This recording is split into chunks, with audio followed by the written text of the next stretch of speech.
In Florida's state capitol building, students staged a die-in. This was a last-ditch effort to persuade Florida's politicians to ban assault rifles and not arm school staff. On the chamber floor, emotions ran high. Representative MOSKOWITZ is from Parkland, where 17 people were killed. You don't need to stand with me. I don't need you to stand with me. I need you to stand with the families. Push the green button. The bill bans bump stocks, raises the minimum age to buy a rifle to 21 and imposes a 3-day waiting period for all gun sales. Such measures were unthinkable in a Republican-controlled legislature before the Parkland school shooting. Controversially, the bill proposes that some teachers and school staff who carry out the required training can now carry firearms.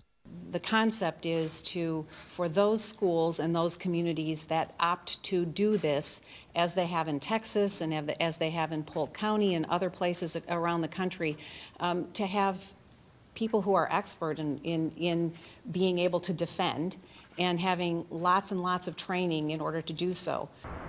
In Parkland, students returned for their first full day since their classmates and teachers were killed.